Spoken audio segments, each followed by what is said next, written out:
మీ ఇంటిని మరింత అందంగా మార్చాలనుకుంటున్నారా? మోడర్న్ లుక్స్ తో పాటు లివింగ్ కి perfect solution shine tech UPVC Windows and doors Bondada groups. First of all my soulmate, my friend, my partner, my everything, love you darling.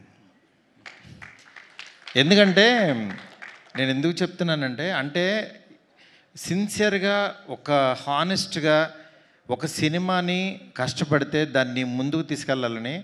అంటే మేమిద్దరం దగ్గర దగ్గర 2001 నుంచి ఫ్రెండ్స్, నేను ఎస్కేఎన్, బన్నీవాసు, వంశీ అందరం 25 years అయింది.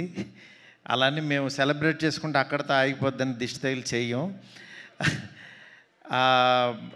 అంటే మా జర్నీ అని కాదు, అంటే తను ఇదివరకు అంతా మీకు ఇప్పుడు ఎస్కేఎన్ ఇట్లా తెలుస్తున్నాడు, కానీ మా ప్రతి సినిమా ఆడడానికి కారణం బిహైండ్ ఎస్కేఎన్నే ఉండేవాడు.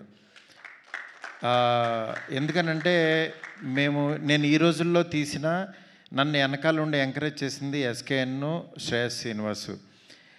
వాళ్ళిద్దరూ లేకపోతే ఈ రోజుల్లో లేదు, నేను లేని ఈరోజు. అంత అంటే గొప్ప ఫ్రెండ్స్ ఉంటే డెఫినెట్గా మంచి సినిమాలు ఎప్పుడు ఒక మంచి టాలెంట్ ఉన్న వ్యక్తులు వస్తుంటారు. ఇవాళ నా మీడియా ఫ్రెండ్స్ అందరూ నన్ను చూసిన వాళ్ళు అందరూ ఇక్కడే ఉన్నారు. మావాడు ఇక్కడ ఉన్నాడు, అందరూ నాగేంద్ర గారు కానీ అందరూ, శివ, ఇట్లా ప్రతి ఒక్కళ్ళు. అంటే ఈరోజు నేనేదో బ్యూటీ ఫంక్షన్ జరుగుతున్నట్లేదు, ఇది ఒక ఎమోషనల్గా టర్న్ అయిపోయింది ఇక్కడ.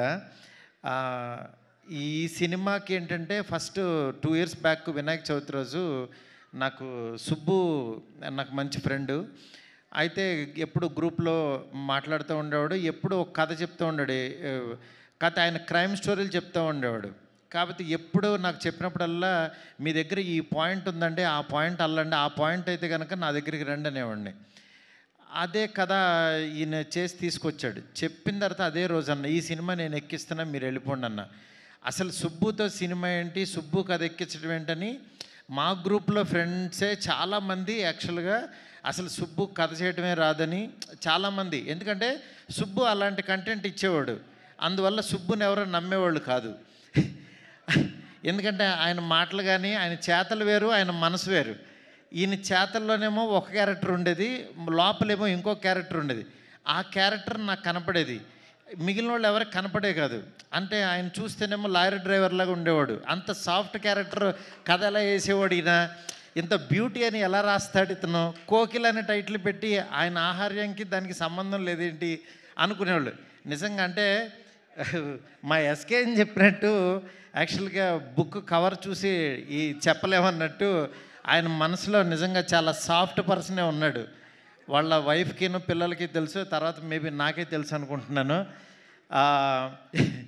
అలాంటి ఒక గొప్ప కథని, అంటే ఇద్దరు ఆడపిల్లల తండ్రిగా అతను ఇన్సైడ్ ఆ ఫాదర్ ఫీలింగ్ని ఎగ్జాక్ట్లీ పేపర్ మీద పెట్టి చెప్పాడు. చెప్పిన తర్వాత ఈ కథ ఎక్కాలనంటే అవతలోడు కూడా ఒక ఫాదర్ అయి ఉండాలి, అతను కథ వినేవాడు కూడా. వెంటనే నేను నిమ్మగల ప్రసాద్ గారు, అప్పుడే మేమేదో మాట్లాడుకుంటున్నాం వేరే దాని గురించి, ఆయన దగ్గరికి పంపించా. ఆయన చాలా ఎగ్జైట్ అయిపోయాడు, నిజంగా చాలా అద్భుతంగా ఉంది సినిమా, సూపరు, ఇది సార్ అది సార్ అని చెప్పారు.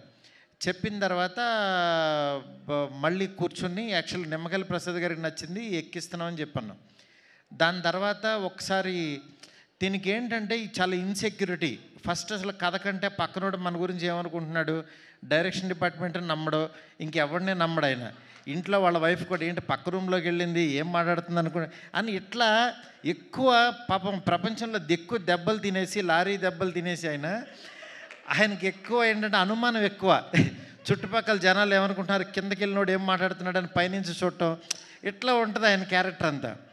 ఇలాంటి దీంట్లో ఆయన ఏంటంటే మీరు పక్కన వాళ్ళు వదిలేసేయండి సార్, మీరు రండి అని చెప్పి ఆయన కూర్చోబెట్టి, నాకు మ్యూజిక్ సిట్టింగ్లో ఉన్నప్పుడు నేను ప్రసాద్ గారికి కూర్చుని ఈ సినిమాని నేనే ఒక డైరెక్టర్గా ఫీల్ అయిపోయి నేను షార్ట్ టు షార్ట్ మాట్లాడేసి రికార్డ్ చేసుకోండి అని చెప్పేసిన తర్వాత ఆయన మళ్ళీ అబ్బా అద్భుతం గురూజీ సూపర్ అని చెప్పి నా దగ్గర చెప్పి, అలా సముద్ర బొడ్డు దగ్గరికి వెళ్ళి ఆయన కైండ్ ఆఫ్ మేకింగ్ చెప్తాడేంటి, నేను ఒక కథ రాస్తే అని చెప్పి పాపం ఆయన మనసు పంచుకున్నాడు.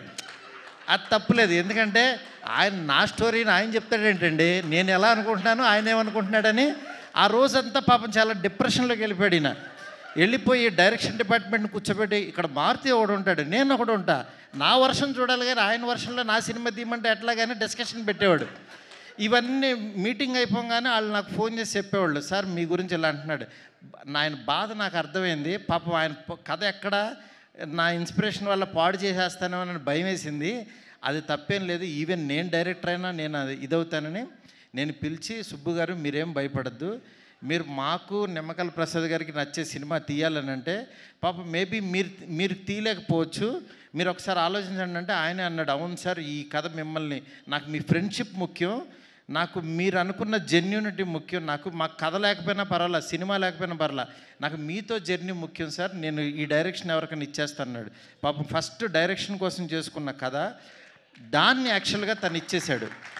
నాకు ఆ రోజు నాకు చాలా, అతనిలో బయటకు మాట్లాడే పర్సను వేరే పర్సన్ ఉన్నా సరే ఇంటర్నల్గా నాకు మారుతి గారు కావాలి అని ఒక మంచి మనస్తత్వం నాకు బాగా అనిపించి సాయికి ఫోన్ చేసి, అప్పుడే సినిమా భలే ఉన్నాడు సినిమా రిలీజ్ అయింది, సినిమా బాగాలేదన్నారు, సాయి డిప్రెషన్లో ఉన్నాడు, ఉంటే 2 రోజుల తర్వాత ఫోన్ చేసి, సాయి నువ్వు అర్జెంటుగా ఆఫీస్కి రా, ఇంకో సినిమా చేయన్నా.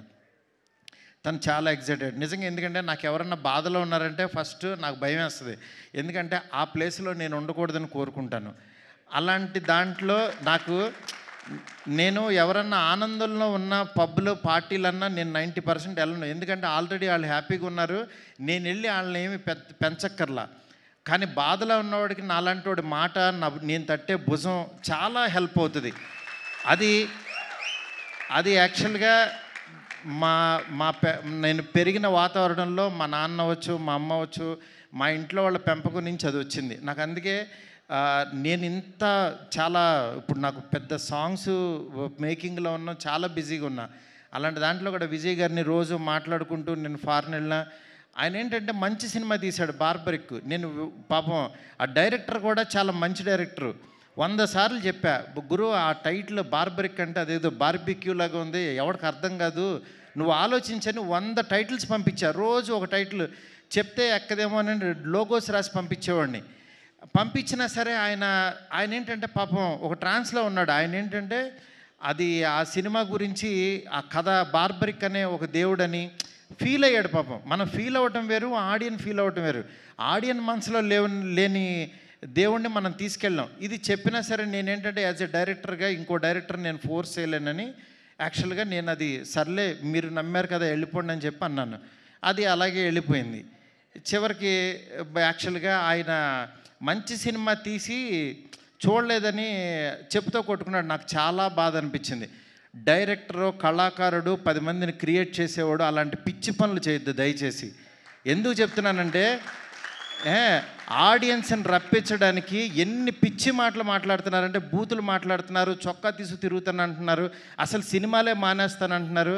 అసలు ఒక సినిమా ఆడకపోతే నువ్వు ఎంత దిగజారిపోతావా, ఎంత దారుణంగా మాట్లాడతారా అంటే, ఈ సినిమా కాదు ఇంకో సినిమా ఆడుతుంది, అంతేగాని సినిమాలు మానేస్తా, నేను రాను, ఎవరిని చూడొద్దు, చొక్కా ఇప్పదీసి తిరుగుతా, బూతులు మాట్లాడతారు. ఏంటి అసలు ఇది? కల్చర్ ఎటు వెళ్ళిపోతుంది? ప్రతి సినిమాకి చూస్తున్నా. మనం ఏదన్నా కొంచెం కాంట్రవర్సల్గా మాట్లాడితే సినిమా వెళ్తుంది, బూతులు మాట్లాడితే సినిమా చూస్తారు. నేను రాసినన్ని డబుల్ మీనింగ్ డైలాగులు నేను కూర్చుంటే నాకంటే గొప్పగా ఎవడో రాయడు, గుర్తుపెట్టుకోండి. కానీ నేను ఎందుకు రాయట్లేదు? బస్ స్టాప్ అనే సినిమాతో ఆపేశాను నేను. ఎందుకు రాయట్లేదు? డబ్బులు సంపాదించడం నాకు రాదా? నేను బ్యూటీ లాగా 4 రోజులు కూర్చున్నానంటే 100 డైలాగులు ఇస్తాను ఇట్లాంటి సినిమాకి. ఎందుకు తీస్తున్నావు? ఫ్యామిలీస్ రావాలి, మంచి సినిమా, క్వాలిటీ సినిమా ఇవ్వాలి. ఈ రోజుల్లో బస్ స్టాప్లో డబుల్ మీనింగులు, బూత్ డైరెక్టర్ అనేవాడు 400 కోట్లతో రాజాసాబ్ తీస్తున్నాడు. వాడి ఎదుగుదల చూడండి, వాడి గ్రాఫ్ చూడండి, వాడి కెరీర్ చూడండి. నేను అది చెప్తున్నా. ఊరికినే డైరెక్టర్లు అయిపోరు. ఊరికే పాన్ ఇండియా స్టార్ వచ్చేసి ఒక ఫ్లాప్ సినిమా తర్వాత పిలిచి ఎదురుగుండా కూర్చోబెట్టి సినిమాలు ఎవరు ఇక్కడ? ఊరికినే సినిమాలు ఇచ్చారు అని అంటే, ప్రభాస్ వాళ్ళ మనసులో నేనున్నా, మేమిద్దరం ఎంత ప్రేమలో ఉన్నామో నాకు తెలుసు. నా మెసేజ్లు చూస్తే ఆయన ఎంత ప్రేమిస్తున్నాడో నాకు తెలుసు. ఇవన్నీ నేను తర్వాత వచ్చినప్పుడు మాట్లాడతా. బట్ యాక్చువల్గా నేను ఎందుకు చెప్తున్నానంటే, ఇదంతా సినిమా ఆడించాలని చాలా ఒక ఫ్రస్ట్రేషన్తో, ఒక స్ట్రెస్తో, ఒక ప్రీ రిలీజుల్లోనో దేంట్లోనో ఇష్టం వచ్చినట్టు మాట్లాడుతున్నారు. అలా కాదు. సినిమాని నమ్మండి, కంటెంట్ నమ్మండి. జనం ఎప్పుడు మంచి సినిమా తీస్తే చూస్తారు. మనం 1000 రూపాయలు పెట్టి వాళ్ళ జేబుల్లోంచి దోచేస్తున్నాం. వాళ్ళకి మంచి సినిమా ఇవ్వాల్సిన బాధ్యత మంది. ఆడెవడో రాలేదని తిడతారేంటి అసలు? రాలేదని చెప్పుతో కొట్టుకుంటారా? నాకు చాలా బాధ కలిగింది యాక్చువల్గా. అందుకని ఇలాంటి చిల్లర పనులు, చీప్ పనులు చేయొద్దు. ఈ సినిమా కాదు ఇంకో సినిమా. ఒక సినిమా ఫెయిల్యూర్ అయిందంటే ఓహో మేబీ నేను నచ్చలేదు, నా కంటెంట్ నచ్చలేదు అని రియలైజ్ అవ్వండి. రియలైజ్ అయ్యి ఆడియన్కి ఏం కావాలో అది వండి పెట్టడానికి ట్రై చేయండి. అంతేగాని నువ్వు చేసిన వంట ఆని తినమంటారు ఎందుకు ఫోర్స్డ్గా? ఆ పనులు చేయొద్దు దయచేసి. డెఫినెట్గా ఈరోజు బ్యూటీ మీకు ఆకలి టైంలో కూడా ఎక్కువ మాట్లాడాను, ఎందుకంటే ఇది అవసరం, అందుకని చెప్పి నేను మాట్లాడాల్సి వచ్చింది. ఇవాళ బ్యూటీ తన దగ్గర పుట్టింది, సాయితో తయారైంది. నెక్స్ట్ ఇంకొక సాయి వచ్చి యాక్చువల్గా దాన్ని చిత్రీకరించాడు మా తమ్ముడు విజయబుల్గానే. నిజంగా అంటే ఒక అభిమానం ఏదో ఇది ఉంటుంది, అట్లా విజయబుల్గానికి అద్భుతమైన మ్యూజిక్ ఇచ్చాడు. నెక్స్ట్ దీన్ని నడిపించిన వెనక నుంచి నిమ్మకాయల ప్రసాద్ గారు, ఆయన ఒక బ్రదర్ లాగా అయిపోయాడు నాకు, ఒక ఎమోషనల్గా. ఆయన పేరు రాజాసాబ్ రిలీజ్ అయిన తర్వాత నిమ్మకాయల ప్రసాద్ అనే పేరుని ఎవడో మర్చిపోడు, గుర్తుపెట్టుకోండి. ఎందుకనంటే ఆ పేరుకి అంత వాల్యూ తెచ్చేసి ఆ సినిమాలో నేను. అందుకని యాక్చువల్ ఆ పేరు పర్సన్ ఈయనే. సినిమా రిలీజ్ అయిన తర్వాత మీకు అర్థమవుద్ది. అట్లాగే వాసుకి గారు నిజంగా మదర్ క్యారెక్టర్. ఒకరోజు మా కజిన్ ఫోటో తీసి పెట్టింది, ఏంటి గురు ఇలా కొట్టేసింది ఈవిడని. నిజంగా ఆ సీన్లో ఏంటి ఇంత దారుణంగా కొట్టారేంటి అని అనుకున్నాను. కానీ తర్వాత ఆ సీన్ చూస్తే ఏ మదర్ అయినా ఇంకా తక్కువ రియాక్ట్ అవుతుంది, అంత బాగా అసలు యాక్ట్ చేశారు. నిజంగా సినిమా చూస్తుంటే నిన్నెవరో డిస్ట్రిబ్యూటర్స్ సినిమా చూసి వాళ్ళు ఏడుస్తూ వాళ్ళు చాలా ఎమోషనల్ అయిపోయారు డిస్ట్రిబ్యూటర్స్. దానికి కారణం యాక్చువల్గా దీనికి యాక్ట్ చేసిన మదరు ఫాదర్ క్యారెక్టర్స్ వాసుకి గారు, నరేష్ గారు. నరేష్ గారు రావు రమేష్ గారు కానీ నాకు, అలాగే మురళీ శర్మ గారు, వీళ్ళు నాకు ఎప్పుడు గుండెల్లో ఉంటారు. ఫోన్ చేస్తే టక్కమని వచ్చి చేస్తూ ఉంటారు. అట్లాగా నాకు నరేష్ గారు ఈ సినిమాకి యాక్చువల్గా ఫాదర్ క్యారెక్టర్ చేయాలంటే ఆయన సెట్కి వచ్చి మారుతి గారు మీరు చెప్పారంటే చేసేస్తాను, నా గురించి మీకు తెలుసు కదని చేశారు. నిజంగా సినిమా చూస్తే మీకు అర్థమవుద్ది. ఈరోజు ఎక్కువ మాట్లాడాల్సి వచ్చిందంటే కంటెంట్. సినిమాలో దమ్ముంటేనే ఆ సినిమా మన చేత మాట్లాడేస్తుంది. ఒక్కో సినిమా మనం ఏంటంటే వేగ్గా వచ్చి మాట్లాడేసి వెళ్ళిపోతాం, కానీ ఈ సినిమా అలా కాదు. బ్యూటీ అనేది చాలా గొప్ప సినిమా, ప్రతి తెలుగు వాళ్ళకి పనికొచ్చే సినిమా, ప్రతి తల్లిదండ్రులు చూడాల్సిన సినిమా. దీన్ని మాత్రం మీరు నిజంగా మిస్ అవ్వద్దు, డెఫినెట్గా చూడండి. అంటే పెయిడ్ ప్రీమియర్స్ అని పెట్టి ఫ్రీగా సినిమా చూపిస్తున్నాం, 7 కోట్లు పెట్టి సినిమా తీసి ఫ్రీగా చూపిస్తున్నాను అంటే ఈ సినిమా రీచ్ ఎంత కోరుకుంటుందో చూడండి. నిజంగా ఈ సంవత్సరం మన సెప్టెంబర్ అనేది చాలా కీలకమైపోయింది, మంచి ఇయర్. ఒక చిన్న సినిమా ఒళ్ళిర్చుకున్న టైం ఇది. లిటిల్ హార్ట్స్ బాగా ఆడింది. అట్లాగే మా విశ్వప్రసాద్ గారికి ఒక పెద్ద హిట్ వచ్చింది, నా ప్రొడ్యూసరు. చాలా హ్యాపీ మూడ్లో ఉన్నాం. అలాగే 3rd వీక్ రిలీజ్ అయ్యే ఈ సినిమా బ్యూటీ డెఫినెట్గా చూడండి. అలాగే కళ్యాణ్ గారిది ఓజీ వస్తుంది. ఓజీ సినిమా ఎంత బాగుంటుందో నాకు తెలుసు. ఆ సినిమా ఎట్లాగో చూస్తారు. దానికి ముందు వచ్చే ఈ సినిమాని కళ్యాణ్ గారి ఫ్యాన్స్ అందరూ, ప్రభాస్ గారి ఫ్యాన్స్ అందరూ తప్పకుండా బ్యూటీ చూడండి. ఎందుకు చెప్తున్నానంటే మన ఫ్యాన్స్, మన హీరోలు చెప్పిన మాటలతో వచ్చే సినిమాలు, వాళ్ళు ఇన్స్పిరేషన్ ఇచ్చిన సినిమాలు మనం చూడాల్సిన ధర్మం మనకుంది. ఎందుకంటే కళ్యాణ్ గారు ఒక ఆడపిల్లకి ఆడపిల్లల పేరెంట్స్ ఎలా ఉండాలని చెప్తే దాని నుంచి ఇన్స్పిరేషన్ తీసుకుని యాక్చువల్గా అల్లిన కథ కాదు, ఇది రియలిస్టిక్గా జరిగిన కథ. వైజాగ్లో ఒక క్యాబ్ డ్రైవర్ కూతురికి జరిగిన ఒక రియల్ ఇన్సిడెంట్ని తీసుకుని కథగా రూపొందించి చేసిన సినిమా. దయచేసి ఎవరు మిస్ అవ్వద్దు, బ్యూటీ చాలా బాగుంటుంది. బ్యూటీ అద్భుతమైన సినిమా. సెప్టెంబర్ 19th థియేటర్లోకి వస్తుంది, డోంట్ మిస్ ఇట్. ఈ సినిమాని మాకు ఎంకరేజ్ చేసిన ఆదిత్య మ్యూజిక్ కానీ, అట్లాగే జీ వరల్డ్ కానీ, జీ మ్యూజిక్ వాళ్ళు, నెక్స్ట్ జీ టీమ్ అందరికీ కూడా చాలా చాలా థ్యాంక్స్. నా వాల్స్ అండ్ ట్రెండ్స్ వాళ్ళు ఇవన్నీ క్రియేటివ్స్ అన్నీ చేస్తున్నారు. అట్లాగే ప్రమోషన్ యాక్టివిటీస్ చేసిన ప్రతి ఒక్కరికి, ఈ సినిమాని ఎంకరేజ్ చేస్తున్న ప్రతి మీడియా ఫ్రెండ్కి చాలా చాలా thanks. Thank you so much. ఎవరినన్నా మర్చిపోయి ఉంటే దయచేసి క్షమించండి. Thank you so much. Thank you Maruthi గారు, thank you so much. And ఈ స్పీచ్ చాలా ఇన్స్పైరింగ్ స్పీచ్ అసలు. Thank you so much and thank you so much for your support for this film. And entire team అందరికీ all the very best. And once again thank you so much. వేదిక మీద ఉన్న వారందరికీ SKN గారికి special thanks తెలియజేసుకుంటున్నాం. And Maruthi గారు special thanks to you. Naresh గారు thank you. And everybody congratulations. Firstly మంచి బజ్తో రిలీజ్ అవుతుంది September 19కి. ఓకే, మీరు వీళ్ళిద్దరి గురించి చెప్పాలి.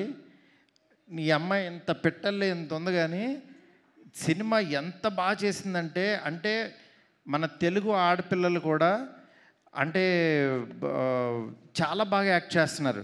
కానీ ఈ అమ్మాయి ఒరిస్సా అండి, లాంగ్వేజ్ తెలియదు, ఓన్లీ ఎమోషన్ పట్టుకుని లైన్ టు లైన్ యాక్ట్ చేసింది. మీరు సినిమా రిలీజ్ అయిన తర్వాత మనకు బయటికి రాగానే వీళ్ళిద్దరు స్ట్రాంగ్గా గుర్తుండిపోతారు.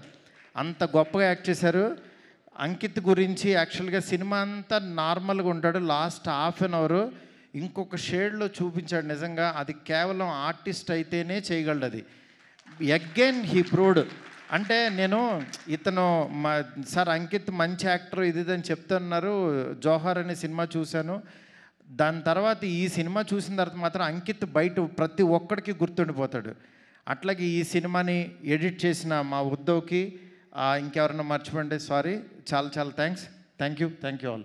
Thank you sir. ఒక్క పిక్చర్ అంటే సార్ హీరో గారు, హీరోయిన్ గారు, డైరెక్టర్ గారు, నరేష్ గారు, వాసుకి గారు అండ్ ఎస్కేఎన్ గారు ప్లీజ్. అండ్ ప్రొడ్యూసర్ గారు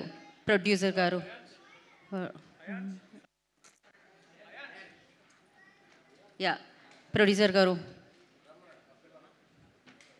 మీరు. అయాన్ష్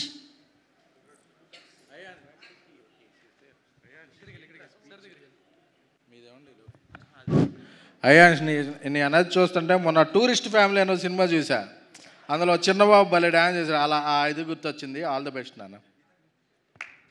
ఈ బాబు ఎవరో కాదు, అనిల్ కృష్ణ కన్నెగంటి డైరెక్టర్ కొడుకు, మా ఫ్రెండ్ అనిల్ వాళ్ళ అబ్బాయి. చాలా బాగా చేశాడు, చాలా బ్రైట్ ఫ్యూచర్ ఉన్నాడు. డెఫినెట్గా ఎంకరేజ్ చేయండి ఎవరన్నా ఉంటే. ప్రసాద్ గారు please join for the picture. Divya గారు ఆల్సో.